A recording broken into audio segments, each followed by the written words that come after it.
I am not just following up on the story because I got it right, I'm following up on the story, and I got it right.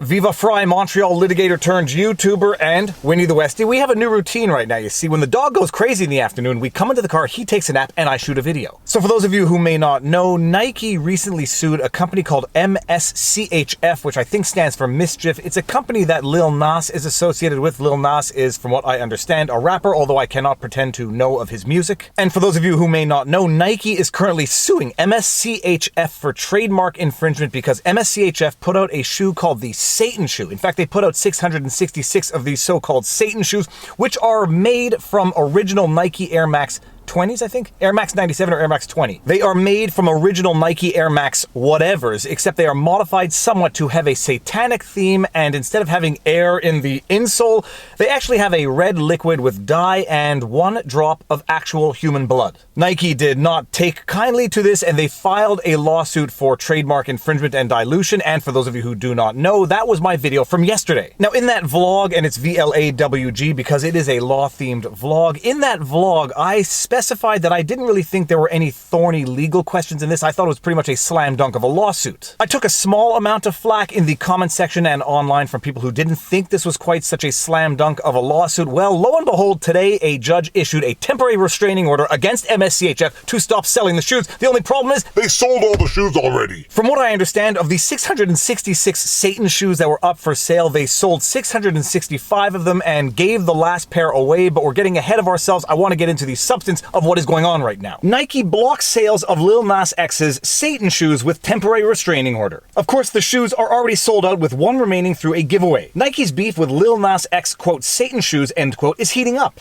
The sneaker company was successful in blocking all sales of the specialty shoes from Brooklyn-based MSCHF, at least for now. A U.S. District Court judge from New York's Eastern District granted Nike a temporary restraining order against MSCHF, preventing the company from fulfilling any orders, according to CBS News. Of course, the only issue is that on Monday, 665 pairs of the $1,018 a pair sneakers sold out in precisely 1 minute, so some orders may already have been fulfilled. Lil Nas X is also giving away the last pair, the 666th one, on Twitter, so ...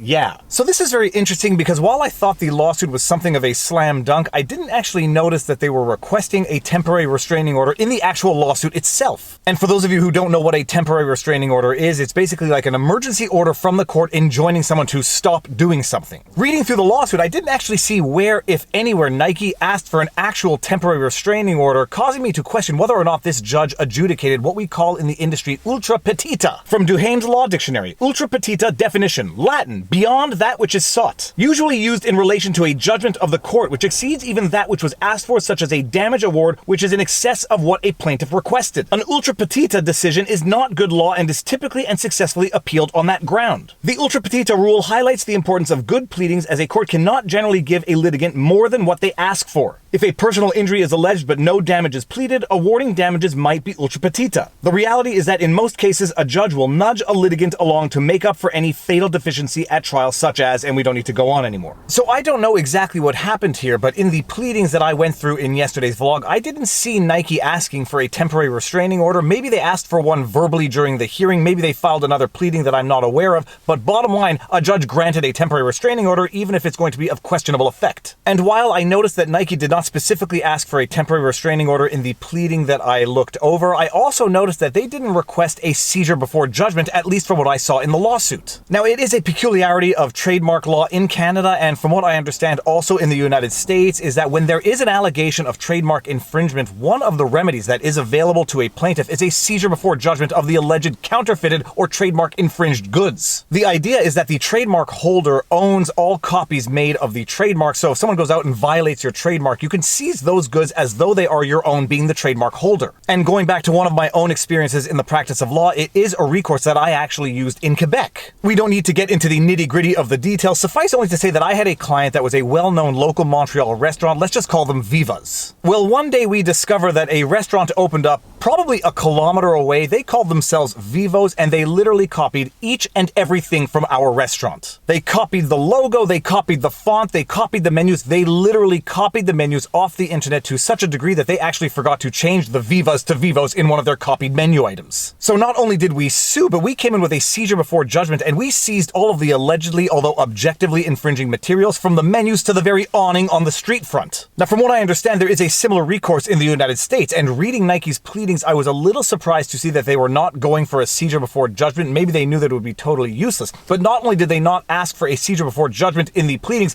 I didn't see them asking for a temporary restraining order that the judge granted them. All right, I should pause here and add a little clarity or nuance to that affirmation. Some of you who have seen my previous vlog or who have read the lawsuit might be saying to yourselves, Viva, what are you talking about? Nike specifically asked for an order restraining MSCHF from selling the shoes, etc., etc. Nike did indeed, in their conclusions, ask for an order restraining MSCHF from selling the shoes, but typically when it comes to a temporary restraining order, it's a specific pleading that needs to include specific allegations. From Cornell Law School, temporary restraining order. Overview. Temporary restraining orders, TRO, are short-term pretrial temporary injunctions. To obtain a TRO, a party must convince the judge that he or she will suffer immediate irreparable injury unless the order is issued. If the judge is convinced that a temporary restraining order is necessary, he or she may issue the order immediately without informing the other parties and without holding a hearing. These orders are intended to be stopgap measures and only last until the court holds a hearing on whether or not to grant a preliminary injunction. Judges' decisions on whether or not to issue a TRO may not be appealed. So when I say that it did not appear that Nike had actually specifically asked for a TRO in the pleadings that we went over, it's because it didn't include the specific allegations that you typically find when a party is requesting a TRO. So that is my reasoning, just to clarify what I meant by that. Doesn't change anything. The judge granted the TRO, and from what we can read on the Cornell website, it is not subject to appeal. So moving on and getting back to the vlog.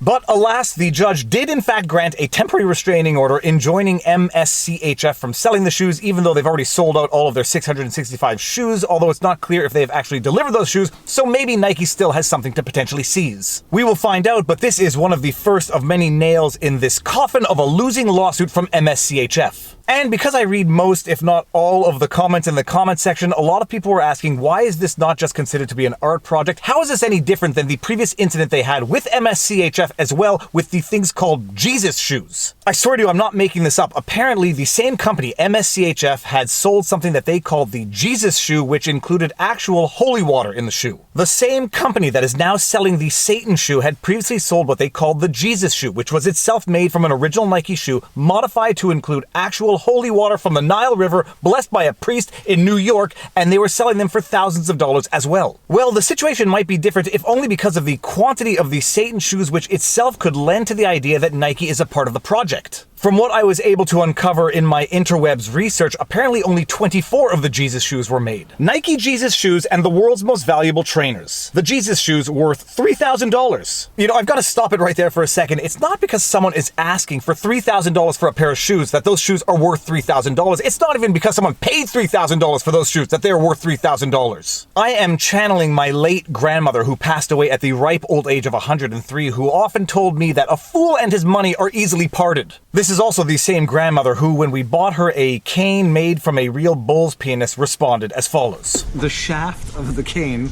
is an actual bull penis, dehydrated, varnished. It took a... You don't have to waste your money.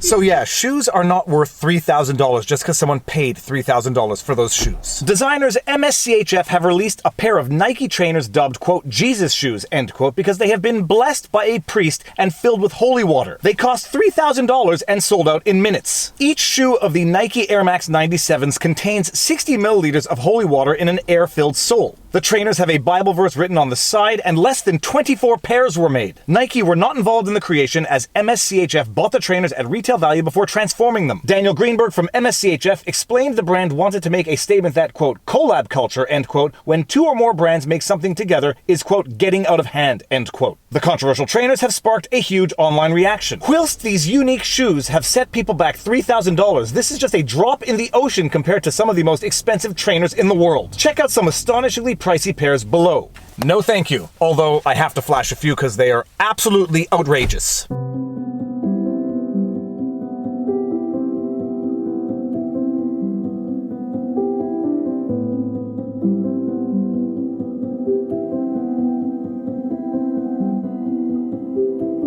So I would argue that the material difference between the Jesus shoes incident and the Satan shoes litigation is the number of shoes that were produced, which can have a couple of different legal consequences. When MSCHF makes a mere 24 pairs of the Jesus shoes, I think it becomes much less likely that Nike is involved in that production, as opposed to with the 666 Satan shoes, which might lend to the idea that Nike actually sanctioned or approved of the collaboration. 24 shoes looks artisanal. It looks like an art project. Nearing 1,000 shoes, it actually looks like a sincere limited edition Nike shoe. Also, a mere 24 shoes is in fact an art project. 666 shoes selling for $1,000 each, that's nearly $1 million business. I might even argue that from a trademark dilution, goodwill damaging perspective, Satan shoes made with real human blood are going to be far more damaging than Jesus shoes made with actual holy water. Setting aside the third argument, I think the quantity here is determinate because it lends legitimacy to the idea that these are actual Nike products. So that would be my retort. As far as this lawsuit goes, I don't think we're going to see it going much further. I think the damage is done, or potentially even the good is done for both of these companies. Nike has gotten some great free publicity, and all it cost them was a temporary restraining order. Meanwhile, MSCHF and Lil Nas have gotten a tremendous amount of publicity, and all it's going to cost them is the cost of the lawsuit, because I suspect they're going to have to forfeit the profits on those shoes to Nike.